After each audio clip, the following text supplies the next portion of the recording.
Oh, Howie, it says iPhone 15. How many iPhones do you own? I have 16 iPhones. I didn't want to use the new one. Okay. So this is the 15th one. It's just me. I'm doing great. How are you? Crisco Kidd. Howie, first of all, thanks for taking time today. We're excited to talk to you because I know you got a lot of great things happening. 2021, 2020 have been kind of like, it's been a crazy period of time in our lives, but from knowing what I know about you, you kind of prefer not to touch, not to the handshakes, kind of social distance. It was kind of... I'm a germaphobe, and that's okay. And, you know, the way everybody's living now is the way I've lived for the last 65 years. That being said, it's driving me nuts. I have moved my therapist into a whole new tax bracket. I'm overly medicated as I talk to you right now. This has been a nightmare. And what I didn't realize, that the biggest nightmare for me is not being engaged with people and do stand-up comedy. It's the audience. And regardless of what you might, or a listener might know me from, whether you know me from Deal or No Deal or America's Got Talent, or the one thing that I do that is throughout everything is stand-up.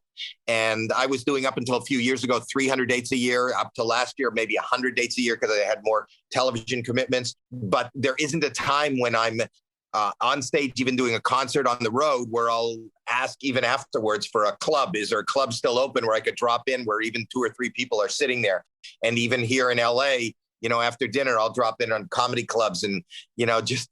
that's my connection, which I lost, you know, and so this is the longest, I think, I've been doing this for like 44 years now. In the last 44 years, this is the longest I've never been on stage, was 3 weeks until this year. It's been a whole year. And what I started doing is I started calling my daughter, one of my daughters, I have 2 daughters and a son. And every night we would just joke around and laugh hysterically. And we would do prank calls, and we would sign her brother up to dating apps without him knowing, and just send, messages his way. And we'd call some of my celebrity friends and just have a good time. And my wife finally said, like, why don't you record this? This is just fun. And that's the podcast. It's Howie Mandel Does Stuff, with my daughter, Jackelyn Shultz, who is an influencer herself. You can follow her on all platforms. And this is my ticket to sanity, is doing Howie Mandel Does Stuff, a podcast. That's what I'm promoting. But we just have fun. And yeah. I've been that fun for the last year. I'm still not active on TikTok, but your TikTok is pretty damn funny.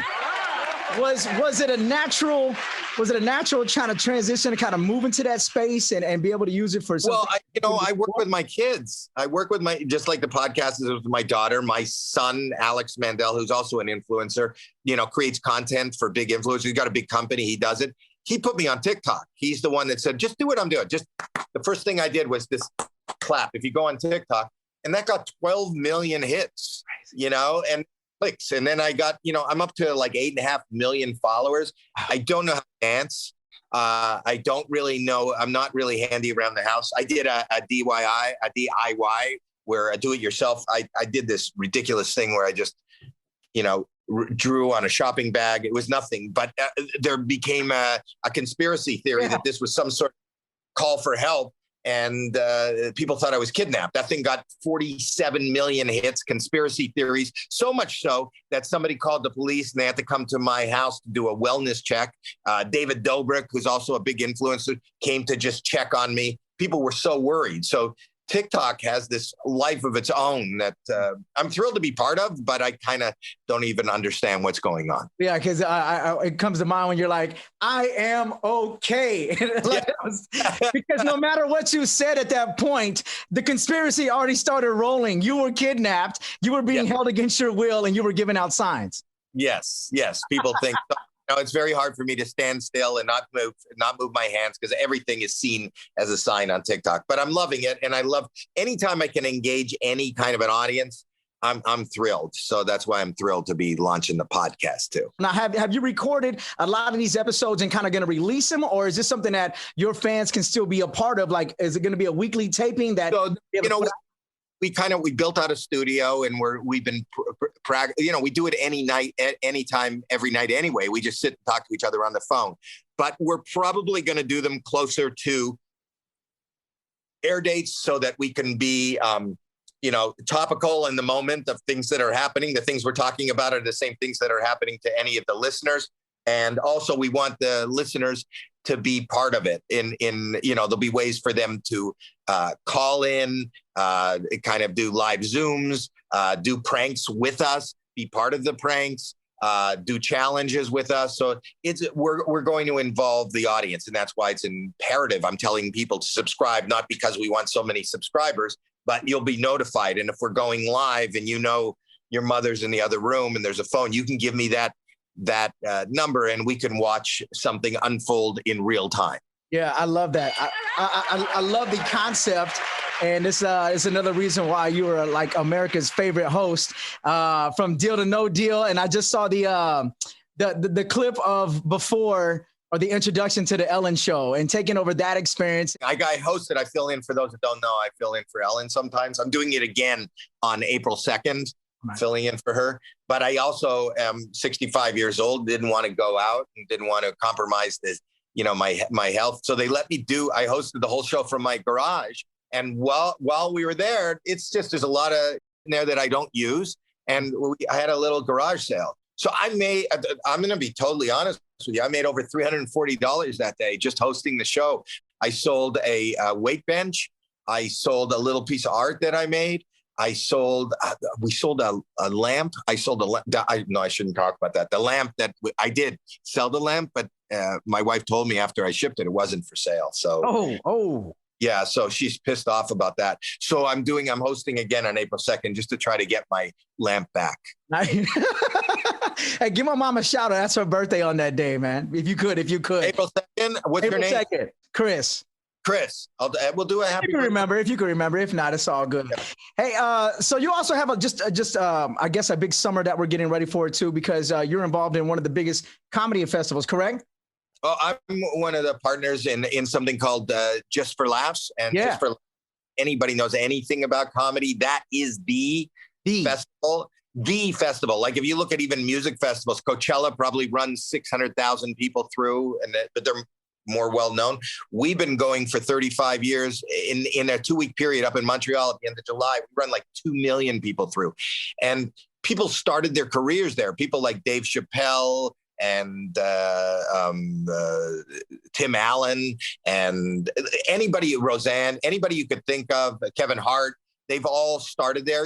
That is the who's who, and the who's going to be of comedy is always in the middle of the summer. Yeah, we're hoping that we can be back in full force this summer. Right now we're on, but it's kind of a fluid situation. We'll see, in Canada with how many cases there are and whether they allow audiences inside. But regardless of whether it's live or virtual, it is the epicenter of everything comedy. Yeah. You know what? And also, it doesn't stop there, because America's Got Talent returning for 16th season. I mean, some things don't even last 3 seasons. You got 16 out of it. I mean, it's just going to keep going. If it ain't broke, don't fix it. Right. And this is my 12th year on the show. But everybody from last year is coming back. So I'll be judging with Heidi Klum, Sofia Vergara, Simon Cowell, and the lovely Terry Crews will be our host back again. And like you said, if it ain't broke, don't fix it. We had a good season last year. My golden buzzer won, the spoken word artist, Brandon Leaks. So I'm just looking forward to a great summer doing AGT and podcasting. That's my summer. Yeah. Howie Mandel, since I got you here for just a couple more minutes, I've been asking everyone for the last couple of months, what is their why? You're so successful. You've had such a long career, and you continue to evolve, continue to create new opportunities for yourself. What is your why, and why you are so successful, and why you're so driven to be great at what you do? Well, I think that it's not me. I think it can be everybody, but my little, and it's not a secret, my little secret, I just say yes, and I started comedy on a dare. I went to a comedy club and somebody dared me. I was just watching in mid-70s and somebody I dare you to get up and do it. And I went, okay. And I did it without thinking of ramifications. Nike has the best philosophy, and that's just do it. And I think so many times we overthink things and we turn down things because what could happen, or this could be embarrassing, or what happened last time. And if we just go on our instinct and we just Don't say no. No, N-O are the first two letters in the word nothing. And nothing comes from no. And something always comes from yes. And even if that yes turns into a failure, then you know what you won? You won yourself a lesson, or some information. And that's what life is. And life isn't about not getting knocked down. Life is about how many times can you keep getting up. And I love this game. And that's what it feels like. Life feels like a game, and you've got to enjoy it. You got to play it like a game. And if you overthink it, it's not a game. Then it just becomes dark and dreary. And if you don't think it and you just do it and you just play it, you'll win. Yeah. And too many people get in their own ways of winning. Howie! With the keys right now. Pitbull is another guy that can turn a common phrase that we might say and flip it into something we didn't think of. I didn't think N-O is the beginning of nothing. Do you have a relationship with Pitt? Have you guys hung out? Do you have a favorite Pitt story? No. I've performed on AGT before. I don't. And I got to tell you, if I could meet him, I'd love to meet. I love the guy. I love his energy. I love his music. He was on the show. I didn't even get a chance to meet him when he was on the show because we were taping and he didn't show, they don't bring us out until the taping, but I'm a huge fan and, I love the guy. And if he was on your poster, I would have recognized him. We're going to make this happen. Make it happen. I'd love to meet Pitbull. We're going to make it happen. Hey, Howie, before I go, just again, let's promote the podcast one more time, the debut, how they can subscribe, all that. Okay, it debuts on March 6th, wherever podcasts are available. And you can subscribe. You go to any of my social, my Instagram, my Twitter. If you click on the bio, that'll give you a link to subscribe. And we'll give you notifications of when we're going on the air and things like that. So you could be part of it. You don't only have to listen to it. You can be part of it. And it's me and my daughter, Jackelyn Shultz. And it's called Howie Mandel Does Stuff. And we'll be doing fun stuff. We'll be talking and pranking and challenges and audience interaction and celebrities. It's going to be a lot of fun. It's already a lot of fun. I do it anyway, but now we're going to put it out there for the masses because I do it each and every day with my daughter anyway. We sit on the phone for hours and just laugh. So join us starting March 16, wherever you get your podcasts from. I love it. Ladies and gentlemen, thank you so much for checking in. Howie Mandel.